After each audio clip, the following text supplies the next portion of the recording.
row right, Austin. Urban, just from a maybe mechanic standpoint with play calling, this is your first game with you and Coach Day and Coach Wilson. I wonder how you felt that went, if there were any hiccups at all, just how that went for the first time. Yeah, it went very good, I thought. Obviously, it didn't start out very fast, and you look at results, but I looked at the conversations, the adjustments made, the mechanics on the sideline, et cetera. I thought it was pretty good. I think you said a couple weeks ago that you were trying in scrimmages to practice in training camp to give them different scenarios. How did that help, and did you have any surprises as you guys got into game one? No, it went pretty, other than we had about 4 3-and-outs in the second quarter, I believe that was. But mechanically, no, and halftime was very good. And the play calling, we played at a pretty good tempo. So overall, I thought it was pretty good. Right middle, Dave. Urban, there was so much talk about right guard entering the season. I know you guys said maybe 7 guys were in competition for that job. How do you feel like after you watched the film that Brandon Bowen played in his debut? Yeah, I graded a champion. I still think he can play much better. But the first time out, our offensive line coach, Stud, decided to give him a champion. And then I agreed with it when I thought about it. He played hard, and this will be obviously a heck of a challenge for him. Isaiah Prince, played really well. How would you describe how he's improved? Like, what areas is he? Yeah, he's one of our most improved players. He's a tall guy, and that's, there's positive and negatives about tall, the 6'7" linemen, which we happen to get some of around here, is the ability, you have to bend them all the time because they can, you can get out of football position. And so we worked very hard on his lower body strength to be able to play football in the band, and he was much better at that. Second row left, Ari. Urban, I know you talked after the game about how you thought the receivers played hard and you saw some good things. I know that Ben Victor and Austin Mack are major parts of your guys' plans, and obviously if they're successful, you guys are successful. They combined for 2 receptions. I was wondering what your take was on how those 2 played and how hopeful you are that maybe they'll come around and be big production guys. I think did Austin grade a champion? I can't remember. I'm so into this game. Sorry, guy. That seemed like 7 weeks ago, that last game. So let's talk about this one. They're a big part of our offense moving forward. Okay, far left, Matt. Just talking about this game. Oklahoma Thank you. Oklahoma defensively, what jumps out at you that is Very good players. We're still, it's one of those games they played last week that, we didn't see a whole bunch. And so we have to prepare for a 4-down, 3-down bear, the whole package, because this is tough. When they're very good coaches, very good players. So it's, first of all, it's that. And then the second part is what we saw last week is you might as well throw the film away. I'm sure we're going to see something other than what they showed. Also, atmosphere on Saturday. I mean, you went there last year. I know it was a great atmosphere. But what are you expecting? How big of a difference can that make in special games like that? Well, we have to play well, but when you play well, certainly the crowd gets into it. And I know in the final game last year, the crowd had a huge part to do with that. So we have as good a stadium, finest stadium in America, and we have great fans. But we have to play well to get them into the game. So that should be a home field advantage, obviously.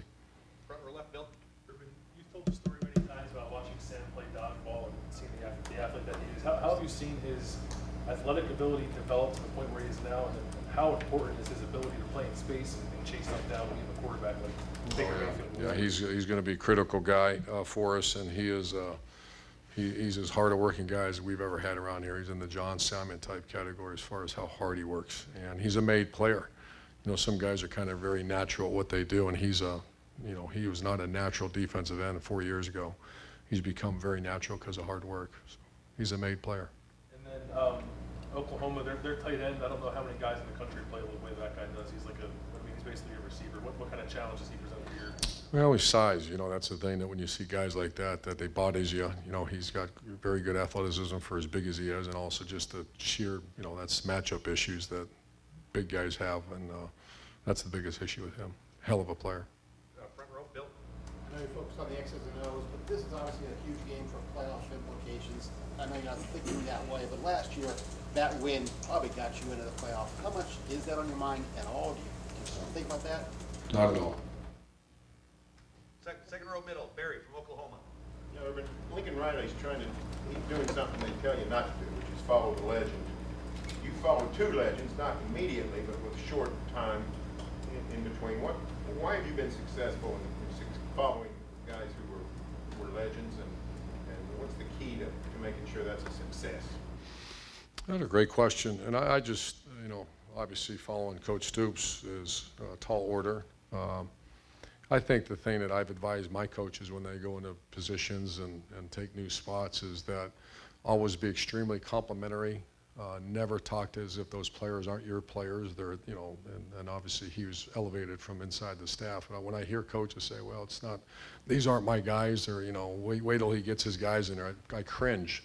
Whose guys do you think they are? Once you become the head coach, they're officially your guys the minute you say, I do. And so that's advice, and, you know, I don't know if that's pertinent in this situation because they are his guys, but that's just advice. You know, when I hear that, I just, you gotta be kidding me. Why would a coach say that? Because what do you think those players are doing? Those players are listening. So they are your guys. That's my advice to him, and not that he needs my advice. I think that's kind of an interesting, you know, you don't see that very often where you get to hand it off to who you want to hand it off to. I think it's a pretty good setup for him. The experience factor is massive between you and him. He turned 34 yesterday. Is there any disadvantage to being a head coach at such a young age? Disadvantage? I'm not sure how to answer that one. I was 34 once. My gosh, that was a long time ago.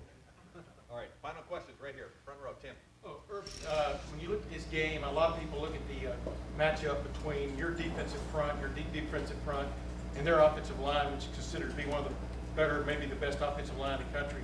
How do you see that matchup? I mean, and when you define a good offensive line, what does that mean to you? Well, they control the line of scrimmage, and they are one of the top offensive lines in the country. Very experienced. I want to say they had 7 guys that have started for them, and very talented big guys that protect their quarterback. And, you know, they control the game.